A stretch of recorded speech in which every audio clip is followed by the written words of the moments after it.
This channel does not promote any violent, harmful, or illegal activities. All content provided by this channel is meant for an educational purpose only. বদলি করা হলো আইসি লিটন হালদারকে জলপাইগুড়ি ডিআইবিতে তাকে বদলি করা হয়েছে। Jalpaiguri DIB inspector হয়েছেন।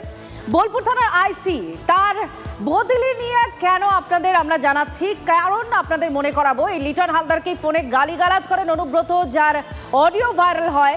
কয়েক মাস আগে ভাইরাল হয় সেই অডিও ক্লিপ। শুনুন সেই ভাইরাল হওয়া অডিও ক্লিপ। হ্যালো, হ্যাঁ বলুন। তোর পশু ডেপুটেশন দিয়ে তোর বাংলো পর্যন্ত যাব, তোকে বার করে নিয়ে আসবো। আপনি কি বলছেন? আমি অনুব্রত মন্ডল বলছি। তোর বউ দারুণ দেখতে, আমাকে যে নিয়ে এসছে এটা বল। তুই ফোনে রেকর্ড করছিস, আমি সব জানি। পশু যখন ডেপুটেশন দেবে না, তোকে কোয়ার্টার থেকে মারতে মারতে নিয়ে আস। না কি হয়েছে, মানে ঘটনাটা কি? এই পশু তো কাল পশু ডেপুটেশনের ডেট কর বার করে 13,000 বোলপুরের লোক হয়েছে না? 13,000? 12,000 লোক হয়েছিল বোলপুরে। প্রচুর লোক। কথা বলেছি তোর মাকে ইচ্ছা হচ্ছে রে বউকে। আপনি আপনি আপনি একজন দায়িত্বপ্রাপ্ত লোক, আপনি এভাবে কথা বলছেন? হ্যাঁ, হ্যালো রাজীব কুমার, আমার উপর মন্ডল বলছি। সরাবে না নাকি? ওর চুলের মুঠি ধরে করে আমি বার করে নিয়ে আসবো ওখান থেকে। যা। আর এই নিয়ে জেলার রাজনীতিতে শুরু হয়েছে চাপানুতোর। কোন পক্ষ কি বলছে শুনুন। বোলপুরের আইসিকে ট্রান্সফার করা হয়েছে, সেটা নিয়ে উদ্বিগ্ন তেমন কিছু না, এটা হয়েছে ঠিক আছে। কিন্তু একটা বিষয়, পশ্চিমবাংলায় পুলিশ প্রশাসনের আর তৃণমূলের যে যুগলবন্দি, সেই যুগলবন্দির চিত্র বরাবর সামনে এসছে।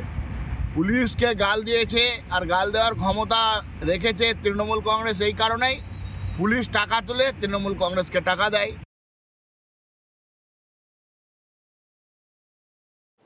লিটন বাবুকে যে ট্রান্সফার করা হয়েছে, এটা খুবই চিন্তার কারণ সাধারণ মানুষের। যে আগামী দিনে পুলিশ সত্যি সত্যি নিজেদের মান সম্মান আত্মমর্যাদা নিয়ে কাজ করতে পারবেন না পারবেন না, এটা একটা সাধারণভাবে সাধারণ মানুষের শৃঙ্খল পরিবেশে থাকার ক্ষেত্রে একটা কঠিন অবস্থা হল। নিয়ন্ত্রণ হারিয়ে নয়াঞ্জলিতে সরকারি বাস আহত হয়েছেন 10 জন। পূর্ব মেদিনীপুরের নন্দকুমারের 116 নম্বর জাতীয় সড়কে দুর্ঘটনা। দীঘা থেকে কলকাতার দিকে আসছিল সরকারি বাস, পেছনের চাকা খুলে যায় আর তারপরেই নয়াঞ্জলিতে পাল্টি খেয়ে পড়ে যায় বাসটি। সেই বাস দেখতে পাচ্ছেন আপনারা, তুলে আনা হয়েছে। পাল্টি খেয়ে নয়াঞ্জলিতে পড়ে যায়, 10 জন আহত হয়েছেন। দীঘা থেকে কলকাতার দিকে আসছিল বাসটি, পেছনের চাকা খুলে যায় আর তারপরেই এই দুর্ঘটনা। পূর্ব মেদিনীপুরের নন্দকুমারের 116 নম্বর জাতীয় সড়কে দুর্ঘটনা ঘটে।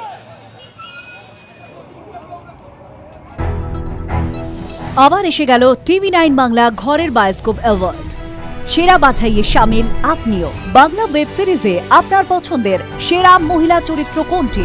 সোহিনী গুহরায় @followers, মিমি চক্রবর্তী ডাইনি, শ্বেতা ভট্টাচার্য আমি নন্দিনী, সৌমিত্রিষা কুণ্ডু।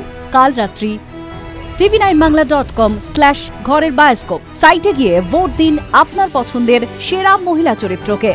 TV9 বাংলা ঘরের বায়োস্কোপ অ্যাওয়ার্ডস আসছে TV9 বাংলায়।